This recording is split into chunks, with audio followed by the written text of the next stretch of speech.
हमारे prime minister Shahbaz शरीफ हैं, क्या आप इनको हीरो मानते हैं? आपको लगता है कि आप नरेंद्र मोदी के मुकाबले में अगर शहबाज शरीफ को देखें तो उन्होंने कोई डेवलपमेंट किया पाकिस्तान के अंदर? नहीं। जो पैसा होता है या जो भी होता है वो हमें इसलिए नहीं मिलता क्योंकि उनको पता है कि वो करप्शन या करप्ट प्रैक्टिसेस में चला जाएगा। जो इंडियंस जो इंडिया को मिलता है उनको पता होता है कि जो उनको पैसा मिलेगा वो उनकी आवाम पे खर्च होगा। तो इंडिया एक बड़ी मईशत है ठीक है। उनका। मतलब अगर एक सिर्फ फिल्म इंडस्ट्री की बात करें जिसकी मूवीज़ पाकिस्तान में बड़े शौक से देखते हैं लोग, उनकी अगर टोटल वो देखा जाए, हमारी टोटल इनकम जो एक्सपोर्ट हम करते हैं वो इस वक्त तकरीबन मेरे ख्याल में 25 से 30 अरब डॉलर की टोटल एक्सपोर्ट है पाकिस्तान की। इससे कम ही होगी, ज़्यादा नहीं। वहाँ पर जो है एजुकेशन है वो भी बहुत अच्छी है। IIT एक बहुत ज़बरदस्त यूनिवर्सिटी है और पाकिस्तान में उस मुकाबले की कोई भी नहीं है। अपनी कंट्री के लिए ठीक कर रहा है जो भी कर रहा है। देखें, जो अपने मुल्क के लिए, जो अपने घर के लिए ठीक है बंदा। इतना आगे निकल गया भारत हमसे। भारत बहुत आगे है। भारत आपको चाइना से भी आगे निकल रहा है, जल्दी नज़र आएगा। ठीक है, गूगल का CEO देखें कौन है, फेसबुक का देख लें, कोई ना कोई जो टॉप रैंक के लोग हैं उधर इंडियंस बैठे हुए हैं। नमस्कार दोस्तों, मेरा नाम अनुज धीमान और आप देख रहे हैं नेचर। पाकिस्तान के लोग जब देखते हैं कि भारत के प्रधानमंत्री नरेंद्र मोदी जब कहीं पर जाते हैं तो उनकी बहुत ज़्यादा इज्जत होती है, लोग बड़ा सम्मान करते हैं। लेकिन जब पाकिस्तान के प्रधानमंत्री उसी कंट्री को जब जाते हैं जहाँ पर नरेंद्र मोदी जा चुके होते हैं, वहाँ पर उनको कोई सम्मान नहीं करता है। इस टॉपिक को लेकर कैटलिस्ट रिकॉर्ड के होस्ट गए हैं पाकिस्तान की जनता के पास में। आइए देखते हैं उनका क्या कहना है, फिर हम बात करते हैं इस टॉपिक के ऊपर। मेरा आज आपसे क्वेश्चन ये है, मिस्र के दौरे पे हमारी नेबर कंट्री के प्राइम मिनिस्टर नरेंद्र मोदी साहब जो हैं वो गए हुए हैं। एक बड़ा ही कामयाब दौरा मतलब जो है वहाँ पर देखने में आ रहा है। उससे पहले USA का और ऑस्ट्रेलिया का भी उन्होंने दौरा किया है। क्या वजह लगती है आपको कि हमारी नेबर कंट्री इतना सक्सेसफुल मतलब जो है वो रिटर्न लेती है किसी भी कंट्री में जब वो विज़िट करते हैं उनके प्राइम मिनिस्टर वगैरह? बेसिक वजह ये है कि हमारा जो पैसा होता है या जो भी होता है वो हमें इसलिए नहीं मिलता क्योंकि उनको पता है कि वो करप्शन या करप्ट प्रैक्टिसेस में चला जाएगा। जो इंडिया को मिलता है उनको पता होता है कि जो उनको पैसा मिलेगा वो उनकी आवाम पे खर्च होगा और वो नज़र भी आता है काफ़ी चीज़ों में। जो इंडियन सिटीज़ हैं, अगर आप देखें, बेंगलोर हो गया, मुंबई हो गया, तो वो फार डेवलप्ड है एज़ कम्पेयर टू आप बेशक लाहौर छोड़ें, आप कराची ले लें तो सबसे बड़ा सिटी है। कराची और आप मुंबई को ही देख लें, दोनों कोस्टल सिटीज़ हैं, तो आपको फ़र्क पता लग जाएगा कि पैसा कहाँ पर जा रहा है। जो इंडियंस को पैसा मिलता है वो पैसा अपनी आवाम के ऊपर ख़र्च करते हैं, इसलिए जो बिजनेसेस हैं, लोन हैं, जैसे आपने देखा एलन मस्क है, वो कह रहे हैं हम टेस्ला लेके आएंगे इंडिया में, या फेसबुक और जितने भी टेक जाइंट्स हैं उनके ऑफिसेस इंडिया में हैं, एप्पल ये हो गया। तो बिकॉज दे नो कि वहाँ पर जो है जो एजुकेशन है वो भी बहुत अच्छी है। IIT एक बहुत ज़बरदस्त यूनिवर्सिटी है और पाकिस्तान में उस मुकाबले की कोई भी नहीं है। तो जब आपका पैसा एजुकेशन पे ख़र्च होगा, अच्छे क्वालिटी इंजीनियर्स या ग्रेजुएट्स प्रोड्यूस होंगे तो कंपनीज उधर ही जाएंगी। तो ये मसला है, जो हमें पैसे मिलते हैं वो एजुकेशन पे नहीं, वो हुक्मरानों के लाइफस्टाइल पे खर्च होते हैं। इलेक्ट्रॉनिक मीडिया पे आज तक आपको कोई पॉजिटिव खबर देखने को नहीं मिली होगी, जबकि मैं आपको बताऊं तो अभी मेरा पिछले दिनों इधर एक फैमिली मुझे मिली और उन्होंने बताया कि लीवर ट्रांसप्लांट जो है वो पाकिस्तानी डॉक्टर्स बाकायदा रिकमेंड करते हैं स्पेशली कि आप भारत से जाके करवा के आएँ।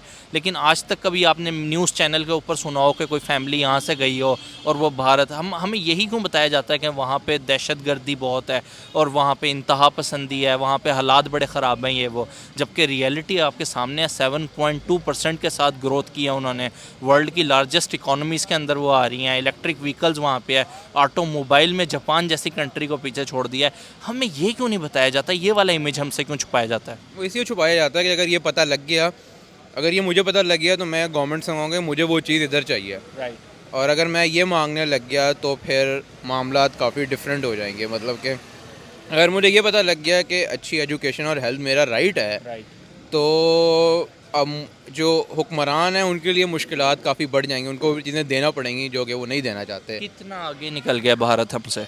भारत बहुत आगे है। भारत आपको चाइना से भी आगे निकल रहा है, जल्दी नज़र आएगा। अच्छा, बिल्कुल। क्या सुपर पावर की दौड़ में भी देख सकते हैं उसे? बिल्कुल बिल्कुल बिल्कुल ऐसे ही है। बिल्कुल इंडिया आपको बहुत आगे नज़र आएगा। बिल्कुल। और हम कहाँ पर स्टैंड कर रहे हैं? अगर हम इसी तरह चलते रहे तो वो वक्त दूर नहीं है कि हम शायद एथोपिया या सोमालिया के करीब आ जाएं।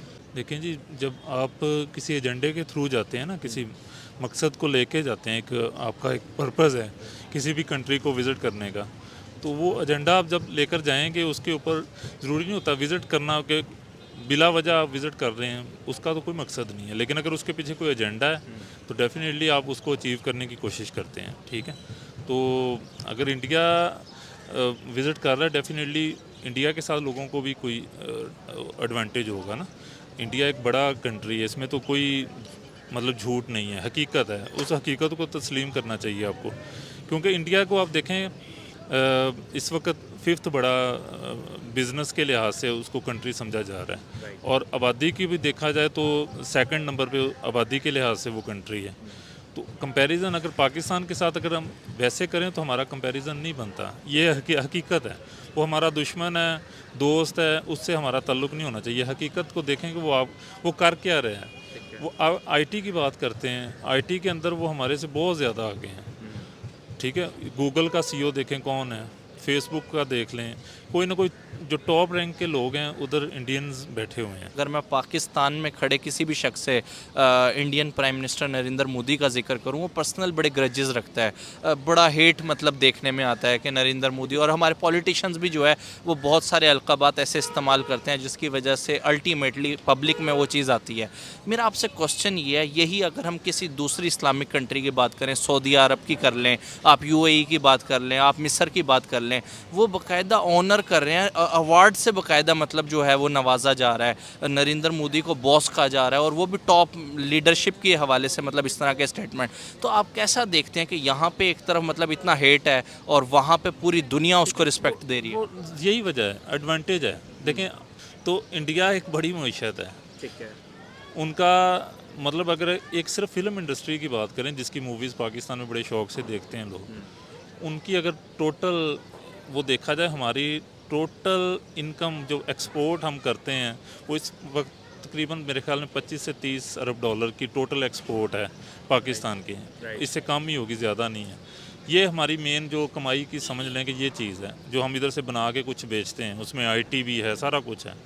एक फ़िल्म इंडस्ट्री, टूरिज़म की बात कर लें, वो बहुत ज़्यादा आगे है। बिज़नेस में दुबई से हम चीज़ें मंगवा रहे हैं, इंडिया से डायरेक्ट नहीं मंगवा रहे हम। अगर ऐसे हमारा कोई अच्छा तल्लुक़ होगा तो देखिए ना, यही अफसोस की बात है कि चाइना से भी उनका लद्दाख के ऊपर इशू है, लेकिन चाइना के साथ ट्रेड उनकी कभी वो नहीं होती। हम कश्मीर के इशू के ऊपर अपना ही नुकसान कर रहे हैं। यही वजह है, यही वजह है। देखें ट्रेड अपनी जगह पे होनी चाहिए, ट्रेड नहीं रुकनी चाहिए, और उसमें देखें कि आपका भी कोई फ़ायदा हो ना।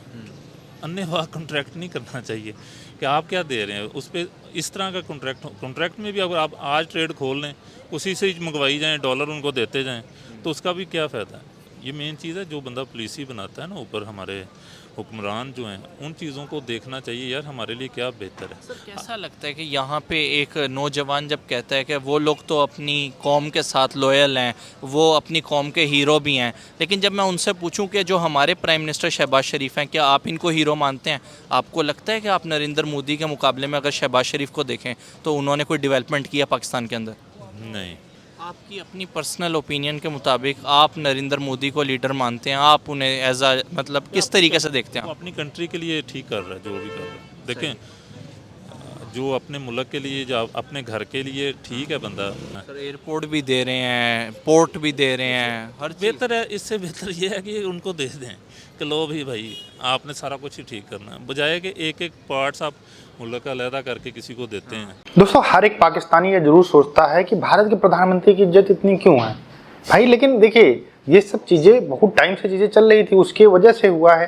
देखिए एक सीधी सी बात आप समझिए, भारत की ज़रूरत है दुनिया को और पाकिस्तान को ज़रूरत है दुनिया की, तो ये दोनों जो सेंटेंस है बहुत ज़्यादा डिफरेंसेस हैं। इसी वजह से जो है भारत की इज्जत होती है। भारत जब कहीं पर जाता है तो किसी को कुछ देने के लिए जाता है, हम किसी से मांगने के लिए तो जाते नहीं है। हम ये कहते हैं आप हमारे यहाँ आइए, व्यापार करिए, इसके अलावा आप हमारे यहाँ पर आइए, हम आपको सारी फैसिलिटीज़ प्रोवाइड करेंगे। हम ये नहीं कहते हैं कि आप पहले से जाके आप आर्मी से परमिशन लीजिए, फिर नेताओं से परमिशन लीजिए, फिर जो लोकल बॉडी है वहाँ के करप्शन से आपको जो है निपटना है, उसके बाद आप हमारे यहाँ बिजनेस कर सकते हैं। हम कहते हैं आप आइए, सिंगल विंडो हमारे यहाँ पर है, बिजनेस की जो कंपनीज हैं उनके लिए आपको सारा सोल्यूशन आपको यहीं पर मिल जाएगा, आप हमारे यहाँ काम करिए।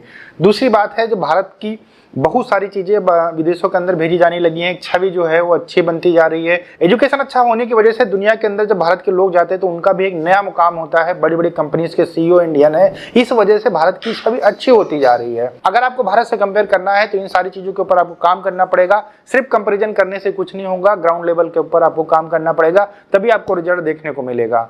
रही बात भारत की, भारत आज दुनिया की 5वीं सबसे बड़ी अर्थव्यवस्था है। आने वाले समय के अंदर 3rd पोजीशन पर हम आ जाएंगे 2025 तक, फिर 2030 तक और आगे हम प्रोग्रेस करेंगे और हो सकता है 2050 तक दुनिया की सबसे बड़ी इकोनॉमी भारत बन सकता है। दोस्तों वीडियो कैसा लगा हमें कमेंट सेक्शन में जरूर बताइएगा। मिलते हैं नए वीडियो के साथ। नमस्कार, धन्यवाद, जय हिंद, जय भारत।